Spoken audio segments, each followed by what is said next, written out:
चलिए शुरुआत करते हैं और सबसे पहले बात नेपाल की करते हैं। नेपाल में अब तक पीएम के नाम को लेकर संशय बना हुआ है। सुशीला कार्की इस रेस में सबसे आगे चल रही हैं, लेकिन अब भी उनकी उम्र और संविधान के मुताबिक इससे कई अड़चने हैं। नेपाल में एक तरफ मीटिंग का दौर जारी है तो दूसरी तरफ हिंसा प्रभावित इलाकों में सेना हालात को फिर से सामान्य करने की कोशिशें कर रही है।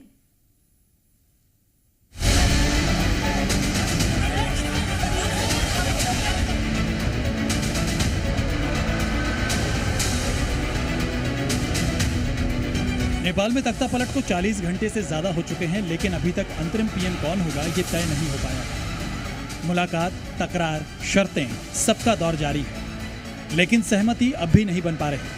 आज सुबह तक के मुताबिक सुशीला कार्की को अंतरिम पीएम बनाने पर लगभग सहमति बन गई थी, लेकिन वहीं दूसरी तरफ दूसरा गुट घिसिंग को लेकर मंत्रिमंडल बनाने की तैयारी कर रहा है। आज सेना प्रमुख नेपाल के राष्ट्रपति भवन पहुंचे, जहां राष्ट्रपति से लंबी मुलाकात की गई। इसके बाद अब उम्मीद लगाई जा रही है कि आज ही नेपाल के नए पीएम के नाम का ऐलान हो सकता है। भले ही अभी सुशीला कार्की को अंतरिम पीएम बनाने पर लगभग सहमति बनने की बात सामने आ रही है, लेकिन बात मौजूदा संसद को भंग करने पर नहीं बन पा रही है। राष्ट्रपति पौडेल संसद भंग करने को तैयार नहीं है। हालांकि कार्की ने तर्क दिया है कि पहले संसद को भंग किया जाना चाहिए, क्योंकि संविधान के मुताबिक संसद कायम रहते हुए किसी गैर सांसद को प्रधानमंत्री नहीं बनाया जा सकता। मुझे इस वक्त संवैधानिक संकट उत्पन्न हुई है, उसको लेकर मेरे ठीक पीछे राष्ट्रपति निवास यानी शीतल निवास में बैठक हो रही है।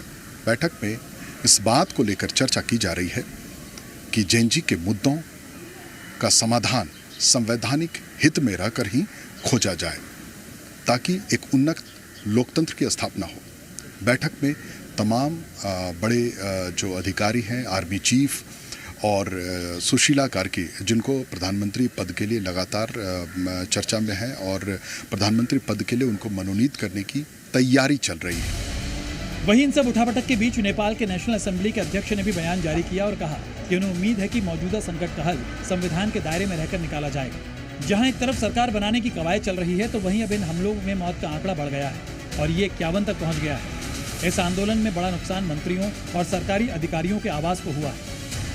इसमें लगभग 172 जो एमपी हैं, जो मंत्री हैं, बाकी उनके आवास हैं, यहाँ पर सरकारी आवास हैं और पूरे आवास को भीड़ ने तोड़ दिया। ये एक बार कैमरामैन से कहते हैं कि आपको दिखाएं कि जो डैमेज है यहाँ पर, एक एक घर को जला दिया गया।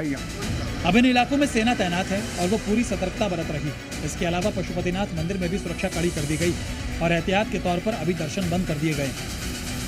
काठमांडू के पशुपतिनाथ मंदिर के दक्षिण द्वार पर हूँ। आप देख सकते हैं कि जो श्रद्धालु हैं, कुछ श्रद्धालु आ रहे हैं, कहते हैं कि ये सब जब से ये घटना हुई है, वारदात हुई, उसके बाद से आर्मी फोर्स बैठ गई अंदर और अंदर जो है लोगों को दर्शन करने दूर से नहीं दिया जा रहा है। नेपाल में अब हिंसा के 2 दिन बाद धीरे धीरे हालात सामान्य होने लगे हैं और अब जनता उम्मीद कर रही है कि इस बार स्थायी सरकार मिले, जिससे कि जो पिछले दिनों हुआ वो दोबारा ना दोहराया जाए।